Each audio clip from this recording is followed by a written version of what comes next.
Ili uwe wa kwanza kupata taarifa zetu, subscribe Moka Media kisha bonyeza alama ya kengele kuruhusu notifications.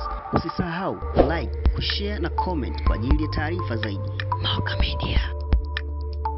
Ndugu wa Tanzania, uchaguzi huu ni wa 6 tangu uliporejeshwa mfumo wa vyama vingi hapa nchini kwetu. Hivyo ni uchaguzi muhimu sana katika taifa letu. Ni muhimu kwa Tanzania wakaelewa hivyo, kwani ni zaidi ya miaka 30 nchi yetu imekuwa ya kidemokrasia. Pili, ni haki yangu ya msingi ya kikatiba kuomba nafasi kubwa katika nchi yetu, hasa pale nilipojitathmini kifikra, kiuwezo, kiuweledi kuwa naweza kumudu nafasi hiyo. Hivyo ndugu wa Tanzania, ndugu waandishi, kuja hapa sijakurupuka, bali nimesheheni busara za wazee ndani ya familia na ndani ya nchi. Baada ya kuomba busara zao na kujiridhisha na malengo yangu katika taifa letu, wamesema nenda, tuko na wewe. Kulikoni kuomba nafasi nyeti katika nchi yetu? Jibu ni kwamba bado naona kuna masuala ambayo hayajafanywa kazi ipasavyo katika nchi yetu.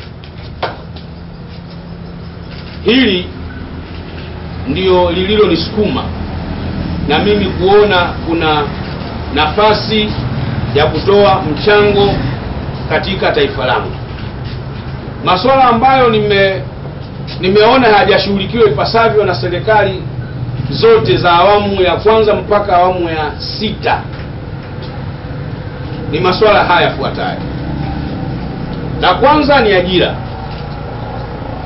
elimu, kilimo na ufugaji, rasilimali za maji, kuziba mianya ya ukwepaji wa kodi, kupambana na rushwa kwa kiwango kikubwa, kujenga taifa la walipa kodi kwa kiwango kinachostahili, kuweka nguvu katika sekta ya madini,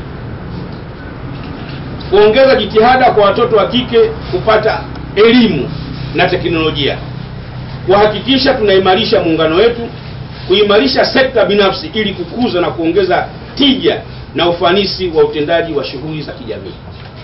Haya masuala 10, baada ya kufanya utafiti kwa kipindi kirefu, kwa mtazamo wangu na muono wangu na tafiti zangu, haya masuala hayajafanywa kazi kwa kiwango kinachostahili. Sasa nimeona wenzetu bahati nzuri waliotawala kipindi chote mpaka leo ni Chama cha Mapinduzi. Tuwaache na kujenga madaraja ya Busisi, tuwaache na kujenga SGR, tuwaache na kujenga mavyuo vikuu, lakini sisi tunakwenda kuimarisha sekta za umma. Ili tuweze kupata maendeleo, lazima uwe na uhakika wa kuwa na vijana wenye ajira. Mnaweza kuona kwa nini ajira nimeweka kipaumbele. Ni juzi tu hapa mmesikia chama cha walimu wasiokuwa na ajira wakilalamika kwa taifa kwamba wamejitolea muda mrefu sana wa kujitolea kufundisha bila malipo, wakiishi kwenye nyumba za kupanga wakijigaramia, lakini ajira zinapotoka huko serikalini kwenye api zao hizo za kuomba ajira, wale ambao wanajitolea wanazeekea kwenye kujitolea, miaka ya uajiri inawapita. Maana yake sasa tunakwenda kuwatumia watu ambao wamesomeshwa na wazazi wao, alafu tunashindwa kuwapa ajira, lakini tunawatumia katika kufundisha watoto wetu. Nikaona katika dhamira yangu ya kwenda kulikomboa taifa, niende kuwakomboa Watanzania kuwa na uhakika na ajira.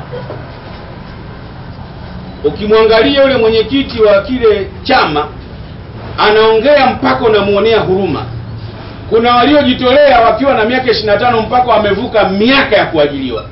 Kwa hiyo automatically wanakosa sifa ya kuajiliwa kwa sababu miaka imevuka, lakini mlikuwa naye mnamtumia katika kuhakikisha watoto wetu wanapata elimu. Sasa NLD kama chama kitanipitisha kuwa mgombea, swala langu la kwanza na kwenda kudili na ajira kwa Tanzania.